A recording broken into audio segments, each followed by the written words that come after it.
Good morning, Tony. Back here on Tony Talking, trying to talk a little more here. Well, the reason I'm doing this is I want you guys to, if you would subscribe, if you would follow, if you would like, it's going to help us out. It's going to help the conversation going. And please leave your comments below. There was a comment made by Joe, one of my favorite guys on the internet here on Taste Like Music today, or yesterday, I guess, about he was doing his albums from 1975, and one of the ones he did was Swoon, and he was talking about the record Prefab Sprout, Swoon. Prefab Sprout's probably one of my favorite 80s bands, one of my favorite 80s writers, Paddy McAloon. I think he just is fabulous. This record, their first record, Swoon, this is a very odd record. There's something about this, and I think I want to kind of talk about this some. This first record has something, I think, sound-wise, that kind of got lost by the time that the second record came. And a lot of people think Steve McQueen, Two Wheels Good, that was the peak.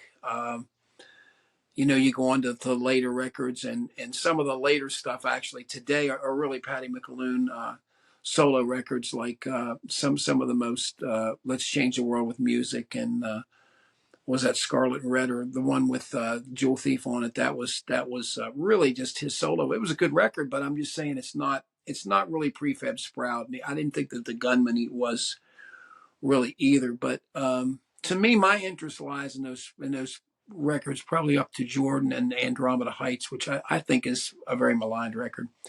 I like it. I think the sound of it probably, the fact that it's a little different, maligned it. But to get back to the point of what I'm talking about here is Swoon. There's something about the sound of this, and I don't know if these songs were written when he was in a garage or working in his dad's garage or working in some place, but there's something atmospheric about these first recordings of Prefab Sprout that I've never heard in any other record before. There's not another song that I know, like I Never Play Basketball Now, Technique, or my favorite on the record is Elegance. I mean, the song subject matters really became almost, I don't know if you want to say claustrophobic, but you want to say that in these, it couldn't bear to be special.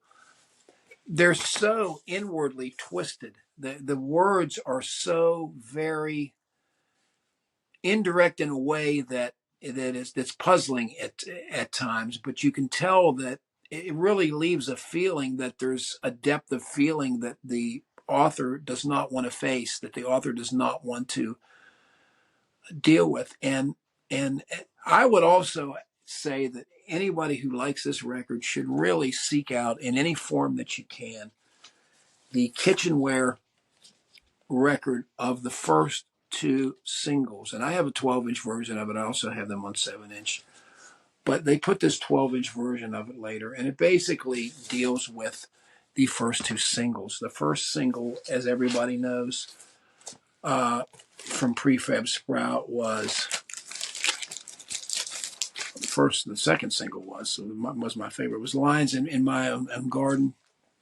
I think there's literature out here about this, but I believe this and Radio Love, and especially the second single, which is probably my favorite Prefab Sprout song of all time, The Devil Has All the Best Tunes, is just about as obtuse and has the weirdest stops and starts, and has harmonic clarinet with questionable tuning in it, and it's great. I love it. I just think that where he was coming from and the way that the vocal is delivered, there's something about these first two records that really hold a close place to people who like obscure things and like obtuse things. I like something that's going to tell me the ins and outs of where somebody's coming from, because nothing else really matters. I mean, the only thing that really matters with art is where you're coming from. I mean, when you really peel all this away, the vinyl, the medium, everything is where you're coming from. And these records come from a place that it's dank and dark and damp, and they're cobwebs, and it's an old world where you might light gas lamps instead of have electricity. You might go out to go to the bathroom.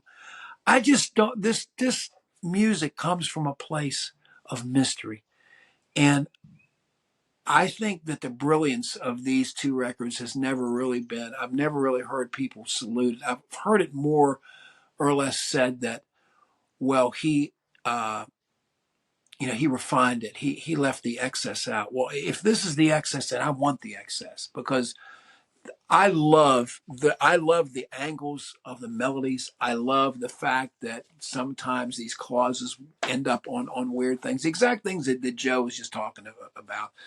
This record, I will be listening to Swoon,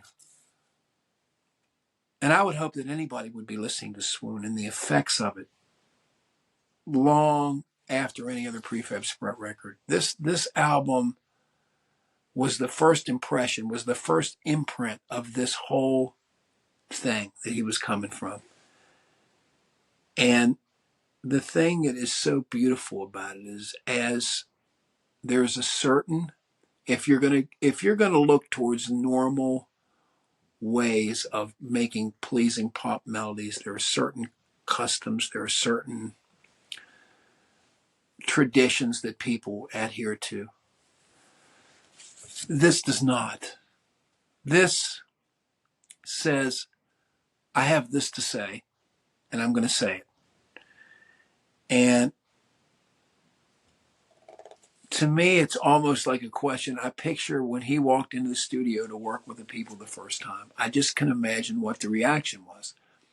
I've seen drawings on that. There's somewhere on the internet, there are pictures of where Paddy tried to teach somebody the songs and the chords, and they are a series of dots on the fingerboard that form some of the most bizarre. I mean, I've never. I mean, I play guitar. I'm not a scholar for playing guitar. I've played guitar for a long time, and they're chords that are so unusual and so weirdly figured and so weirdly fingered.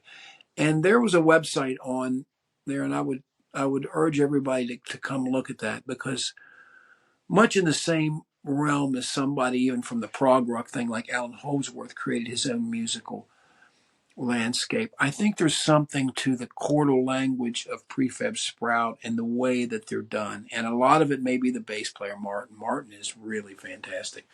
And Martin is a huge part of what gives them their sound. When I think what's unique about this band, I think the greatness of the bass player, and certainly Wendy's vocals. It's a big change to hear. But the writings on this record, you're never going to hear another song like Elegance. You're just not going to hear it. I mean, you're not going to hear a song with that message too, and the chords and just everything. I don't think there's really a weak moment here. Some people like some things. People would say "Here on the Erie" is probably the most pop sounding song on the record. Uh, and if you want to call it a Beefheartian influence, maybe in certain ways there's that. I remember Ry Cooder, when Ry Cooder talked in the documentary about Captain Beefheart, he said when he came into the scene, said the whole idea was that if you get in a groove or something, that's corny. We don't want to get in a groove. And I think not in that sense, but I think there's something else driving it from a harmonic sense, a similar thing in this situation. I think the idea was, I'm going to tell you what this is. And luckily, before it translated onto these first few records, nobody messed with it that much. And I think what happened maybe when Thomas Dolby entered the situation is maybe some of the rough edges came off, or maybe by that time Paddy had learned to play. Maybe some of it was progress. Maybe some of it was progress in a lot of people say, and it leads me to another thought. You see how my mind works here, but they say the Shags progressed from the first record to the second record, and you hear what happened. It was too good. They kind of ruined the thing that was unique to them. And I've heard musicians say, I don't want to break this down. I don't want to know this. And I don't agree with not knowing something that you're going to ruin the magic of it. But I do think that every once in a while somebody comes along that puts together things in a different way And much like we're all different people, like I made a comment to somebody the other day that the thing that separates drummers is that relationship between the kick and the snare. That balance between those two, no two drummers is the same. Nobody feels the same. That's why Jeff Porcaro sounds different than Ginger Baker. That's why Neil Peart sounds different from Charlie Watts.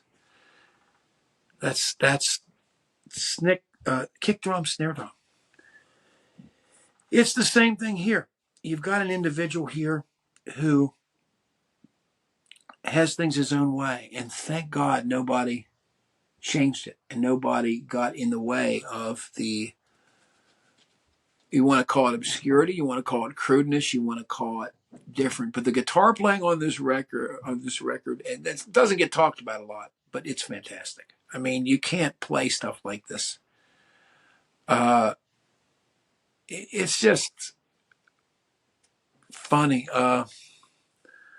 Some of the guitar solos here on the Erie, the guitar solo in here on the Erie is really a percussive thing, but it's really a masterpiece. He's an interesting guitar player. If that's Paddy playing, and I imagine that it is. Either that or his brother. It's probably him. I just think he's a great guitar player. I think you'd have to be a great guitar player to play these kind of chords and play these kind of parts. If you haven't heard this record before, if you don't know what I'm talking about, the name of the band is Prefab Sprout, and they're one of the great bands of the 80s.